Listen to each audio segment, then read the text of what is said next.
নমস্কার বন্ধুরা, টুম্পার রান্নাঘরের পক্ষ থেকে আপনাদের সকলকে আবারও শুভেচ্ছা এবং অভিনন্দন।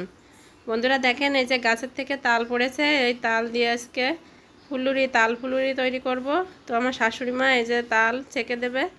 তো তালটা এই যে মুখটা ভালোভাবে একটু জোরে ঘা দিয়ে এখন ছালটা ছেলে নিয়ে নিচ্ছে।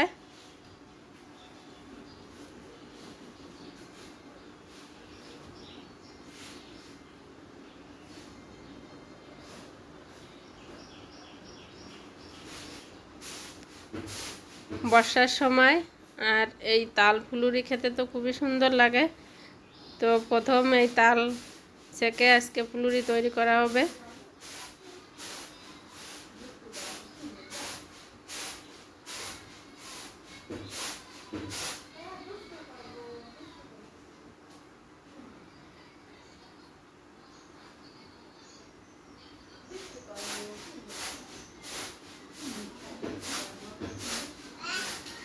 সব তালগুলো খোসা খুব ভালোভাবে ছাড়িয়ে নেওয়া হয়ে গেছে। এখন পিঁড়ির উপরে রেখে একটু এই যে ম্যাশ করে নেওয়া হচ্ছে, আর জলের ভিতরে আরও চটকে চটকে তালের এই কাকটা বের করে নেবে।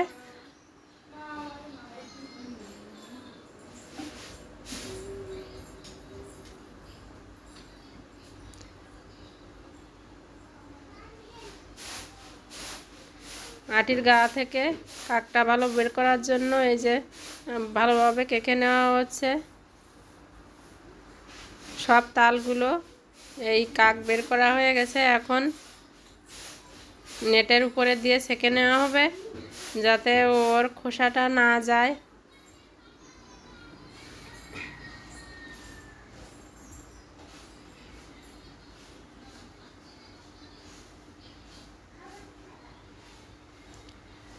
তাল এবার একটু জাল করে নিয়ে নেব। তালের ভিতরে 1 চিমটি লবণ আর একটা কোড়া নারকেল দিয়ে হালকা করে একটু জাল দিয়ে শুকিয়ে নেওয়া হবে।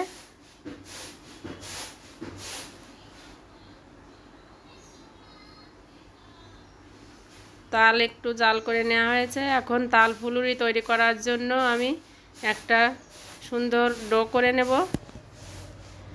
চাউলের গুঁড়া আর একটু ময়দা দিয়ে দিলাম, আর এর ভিতরে দিয়ে দিলাম একটু সুজি। আর এখন নিয়ে নিচ্ছি তাল,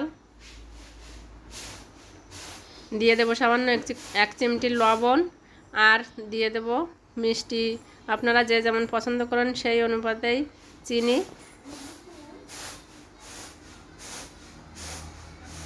এবার জল দিয়ে আমি হাত দিয়ে খুব ভালোভাবে মেখে নেব।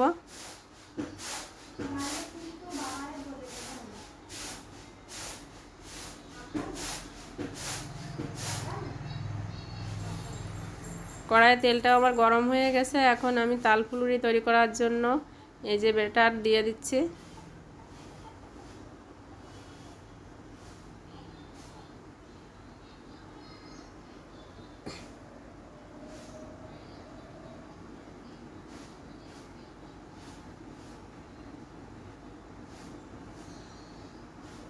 একসাথে অনেকগুলোই দিয়ে দেব।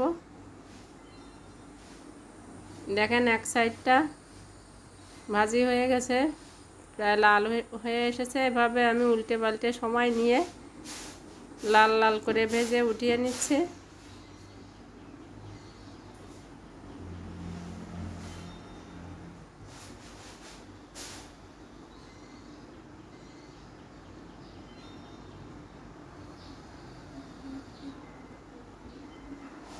আরও এক ব্যাচ এভাবে দিয়ে ভেজে নেব। সব তাল ফুলুরি আমার তৈরি করা হয়ে গেছে। এই যে দেখেন দেখতে কতটা সুন্দর, আর খেতেও কিন্তু অসাধারণ। তো বন্ধুরা, আমার এই তাল ফুলুরি রেসিপি যদি আপনাদের ভালো লাগে তাহলে আমার ভিডিওতে অবশ্যই লাইক, শেয়ার ও কমেন্ট করবেন। আর সকলে আমার ছোট্ট চ্যানেলটি সাবস্ক্রাইব করে আমার পাশে থাকবেন। সকলে ভালো থাকবেন, সুস্থ থাকবেন। ধন্যবাদ।